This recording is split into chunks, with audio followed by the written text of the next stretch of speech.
Well, that's a game that we'll never forget in these parts. I can promise you that. I'll be talking about this game 10 years from now.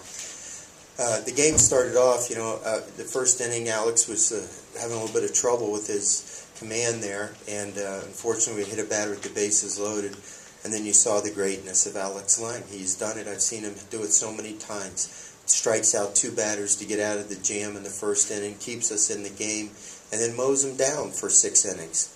I just love this kid because he's such a great competitor, and I told him after the game, I had a dream last night that I was going to take him out after 7 2/3 innings so that he could get a huge ovation from the crowd. The only thing is that my dream, we were winning the game handily. Unfortunately, we had to take him out while we were losing. Offensively, it was a little bit frustrating. I give a lot of credit to Pilkington. He's really tough. I mean, he's good, no doubt about it. A couple of times he had some command issues, and we just weren't able to completely take advantage of it. When Josh Smith hit that one ball, I thought we had a 3-run homer. He hit it to the base of the wall there. And then we had three innings, I think, over the course of 4 innings, where we had a runner at third and less than 2 outs. And usually with our team, that's an automatic run, but we couldn't get the run in. And we hit into a couple of double plays in other innings. So it was frustrating because I knew we were facing a tough pitcher. I knew we were going to have a lot of opportunities, and we kind of let some of those opportunities go by. But then, of course, the story of the game is our rally there in the bottom of the 8th inning, and I was so happy for all the guys that played a part in it. First Kramer getting on, man, Cole hit that ball right on the nose to right center field. Duplantis comes through with a big hit, and then Greg Deichmann, the guy that stirs the drink for us, and he comes through when we needed it the most. He gets a 2-run double there. And then I'll tell you, this kid, Zach Watson, I'm telling you, he's special. He's going to do a lot of great things for our program. And I'm so happy to see him in there and doing the things that he's doing. And then, of course, Pap coming through with the big sacrifice fly there. And then Zach Hess, he was like a bull out there, wasn't he? Wasn't that something? He had us all fired up. I think I saw him hit 97 on the gun. And he could throw the ball that hard, but I just couldn't take the ball away from him there, even though we had Hunter ready. So fortunately, got the last out, and we had a great victory. Okay, I've been asked once again to announce the players. It's Greg Deichmann, right fielder, center fielder Zach Watson, starting pitcher Alex Lange. We ask you to direct your questions so we can get it for ASAP. Raise your hand for the microphone, please. Greg, it looked like Plumlee tried to go outside on you. Maybe if you were younger, would you have tried to hit that pitch out of the yard? Did it require kind of a mature approach to do what he did with it? Going into that at-bat, I talked to Micah, and he said, we had a scouting report right on him. He's going to try and sink it away, and then he's going to try and back up that curveball right there on the corner. He tried to backdoor that curveball, missed for a ball, came in, and I fouled it off, and then, he threw the pitch that I was sitting on, fastball, just ran away, and I was able to hit it for a double. Like I said, the scouting report was dead on for him. Who's next? In the front here. Front row. For Greg and Zach, how frustrating was it just early in the game? It just seems like, y'all had opportunities and y'all just couldn't cash in. And then to finally get that, the big rally in the 8th inning, was it relief? What was the feeling like when y'all finally were able to cash in the 8th inning? Greg first, please. Anytime, like you said, you can cash in those runs, it's a great feeling, especially late in the ball game when you have a tough time getting anything going. But, you got to hand it to Pilkington. He threw his butt off tonight. He was locating his pitch as well, keeping us off balance. We did hit a few goals hard rate at people, but like Coach said, we had some opportunities with guys on third, less than 2 outs that we didn't take advantage of. And it came down to the wire. Fortunately, we were able to get some, clutch hits and a good rally there at the end. Zach? At the beginning of the game, our hitting didn't go our way. That's baseball. It doesn't always go your way. It goes the other way sometimes. Luckily, at the end of the game, it went our way. We scored the runs, and we came through the clutch hits. So it was very nice to win. Ron? Yeah, Paul, it's true. Obviously, you weren't very happy with Pap after the 5th inning, the run, he got caught. But what did you tell him before his last at bat? Because I saw you talked to him before he went up to play. Well, first of all, in that play at third, it was a very awkward play. Normally we go on contact with one out. I gave Nolan the signal to treat it like there's nobody out, and Pap's not a fleet of foot runner. And when the ball's hit right at you like that, I think he just kind of froze and got himself too far off the base to be able to return. Pap very rarely makes a base running mistake, but I could see why it happened. It was a very awkward looking play. But when I talked to him there before he went up, I probably ought to leave that between he and I, Ron, to be honest with you.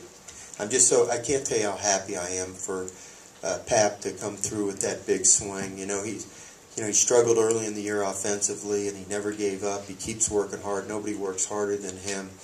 And part of what I told him is, I can tell you this, is that I told him that this was his moment. Nobody was going to take this moment away from him. It was his turn, and he was going to drive in to get the winning run, and he did do that. This is for Alex. I guess just how crucial was it to get out of that first inning, only give up the one run, even though you're kind of battling some command issues, it seemed like? It's what it's all about is limited damage. You give up one, you don't give up two. It's kind of been our philosophy, since I've been on campus with AD. So, it's obviously I was trying to go into Mangum, and I just cut it a little bit, and it ran away from me and got him in the knee. But after you give up the one, you can't cash it in. I hit there. We're down 3-0 with first and third, second and third, something like that, and then the wheels start spinning, and then these guys are trying to come back from all game instead of just down one, where they can just kind of get in their groove. Alex, can you just talk about your last game here as a starting pitcher for LSU potentially, and just maybe one last message you'd have to the fans? It was a pretty emotional day today, to be honest with you. A lot of thinking, just reminiscing on how awesome this university is, and how much these fans and this team means to me, and it was pretty cool coming off there. Obviously you don't want to be down, but that's something I'll remember forever. It was a pretty emotional moment. But this has been the greatest 3 years of my life, and this has been the greatest experience with these guys, Coach Mainieri, Coach Dunn, playing here, and just the honor to wear the Tigers uniform is pretty special. Zach, that was your first experience of this atmosphere when it really gets going like it did there in the 8th? What was that like for you to do that? I went up to the plate and all the fans were still hollering, and it was an amazing experience. It was something that you only dream of doing, and to be in a part of this team it's amazing. And just every player of this team is awesome. They give you courage, and you want to help them win a game. Paul, the confidence to stick with Hess there in the 9th when Newman was warming up, I guess, just the development you've seen out of him since he moved to the bullpen and how huge that inning was. I was a little bit afraid of him, to be honest with you. If I would have tried to take him out of the game, I'm not sure that I'd still be here to talk to you at the press conference. He was like a man possessed, wasn't he? He was high-fiving everybody when the runs were coming in, and then I went over to him and asked him if he wanted to stay in, and he about chewed my head off when I asked him. But, listen, that was not a slight on Hunter Newman. I have all the confidence in the world in him, but Hess had only faced one batter in the 8th inning, and I just felt like he was in the flow of the game, and he wanted it bad. He's a competitor to the nth degree, and I knew he could do the job. I knew Hunter could do the job as well, but it was good that we didn't have to use Hunter, and now he'll be fully available for tomorrow. For Greg and Zach, obviously y'all didn't have as much success with Pilkington on the mound, but y'all did have a lot of long at-bats, it seemed like, in those first few innings. Just to get him out of the game, when y'all didn't get to the bullpen, I guess, was that a big, part of y'all being able to rally? Zach, you go first, please. He had one of his best games that we've seen. He shut us out for almost the whole game, and as soon as he came out, we knew we had a chance to come back and win it all. Greg? Like you said, the long at-bats. He fills up the zone. He was working both sides of the plate tonight. He had his breaking ball working. So we were probably missing some pitches that we probably could have hit. But I guess that's what kind of led to the long at-bats. But that just shows our approach. You get down 2 strikes, you don't give up, you don't cash in. Every pitch is a fight for us after that, and we try and extend at bats and run that pitch count up so that we can get them out in a timely fashion to get to their bullpen. Over here, left side. A question for Zach. Zach, what was Coach telling y'all going at the bottom of the 8th inning, down 3-0, just trying to get something going? Well, I mean, he was telling us not to press. Once you start pressing, you don't do good things. He said, I mean, base hits win the game. I mean, you have to come in clutch, and that's what we did. Won the ball game. So. What was it like in the dugout? I mean, as the game progressed, did it feel a little tense? Kramer said that he felt like he needed to get y'all a little fired up when he walked there in the 8th. That y'all needed to pick me up. Zach, you want to talk about that? I mean, yeah, it was dead. I mean, we weren't getting the hits that we needed, but our pitching and defense was there, and we held them as long as we could. And then once we got it going, and everybody started getting up, and everybody started coming in clutch, and it took the whole team, not just one player. Greg? Kramer and I kind of walked up to each other right there in the 8th inning and, basically said everybody needs to breathe. We need to take a step back and relax. There's no need to press. We've been in these situations, and we've been in worse situations. We've pulled through. So that was the biggest thing, is just trying to get everybody to take a step back, myself included, knowing that I was going to come up in a big spot. And like I said, I was fortunate enough to get it done, but it all comes from everybody just relaxing, knowing that we've been in this situation before and that we're going to pull through. Alex, you want to comment on that? As soon as Kramer walked, it was just kind of gates of hell were unleashed, I guess. I mean, the offense clicked, and they were ready to go. I mean, they've been battling tough ABs all night. They hit some balls hard, and it was time something started to fall. I mean, once you get a couple guys going, this offense gets confidence, it's over. This offense is too good to be contained for 9 innings and not score. So we knew we were going to have a chance to win the ball game there. And once Kramer walked, We'll take a couple more if we have them. This is for Paul. I guess you think it's kind of the veterans that take this cue from, that this team doesn't really panic when things kind of go wrong? I mean, any of those mistakes you mentioned could have snowballed on you. It's some pretty cool customers that are freshmen as well. Watson got the big hit right there. Josh Smith had a good night, and obviously Andy showed a lot of respect to him to walk him with runners on first and third. Hess came in and did a remarkable job. I thought Slaughter had some good at-bats. I thought he got us a 2-run single there at the end, but Gridley was playing way over in the hole and was able to rob him.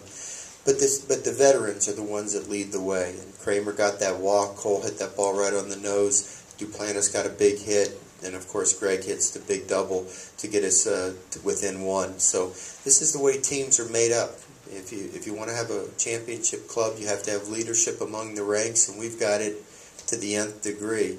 But you also have to have some young players that bring that youthful enthusiasm and believe they can do anything as well. Oh, yeah. Paul, you're in the driver's seat right now. What have you learned from past experiences, and both positive and negative, as you push forward to the on? What exactly is a driver's seat? See, we don't think that way.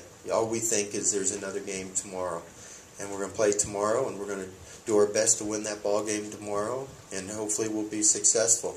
The guys know they're going to bed tonight and waking up tomorrow and have a chance to play for a championship, but it's just a baseball game.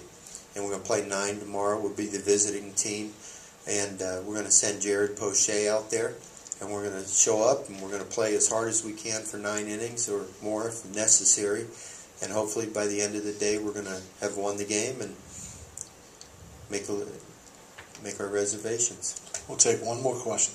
Notice the shift you used on Rooker. I think it was in the 5th or 6th. Was that based off of a spray chart, or how'd you reach that conclusion? Yeah, I tell you, he's so good, and I was hoping to encourage him to try to hit a single to the opposite field instead of going for a home run. Sometimes I'll do that, I'll set those guys on one side of the field hoping that they'll just take what we give them, maybe even bunt sometimes with left-handed hitters. I figure that's better than a guy hitting a ball out of the park. But, we have spray charts. We study film and make our own spray charts, and he clearly hits a lot of balls on the ground to the left field side, third base side. Okay, guys, I lied to you. One more question here. With as close as this one was tonight, and as much tension as there was, what do you tell your team going in tomorrow about you can take a breath. You've won this one tonight without taking your foot off the gas. Yeah, they usually get to enjoy a victory until midnight, but since it's so late, I told them they can enjoy it until they go to sleep. But when they wake up tomorrow, there's no talking about this game tonight. All the focus is on tomorrow night's game. The score starts 0-0. We got post-shade going. I'm not sure if they announced the starting pitcher yet. We'll figure out who they're planning on pitching, and we're going to get after it again tomorrow night. This is how baseball is. The games come one after another. If you don't take that attitude and you live in the past, you'll never be able to succeed in this sport. All right, guys, I'll do it.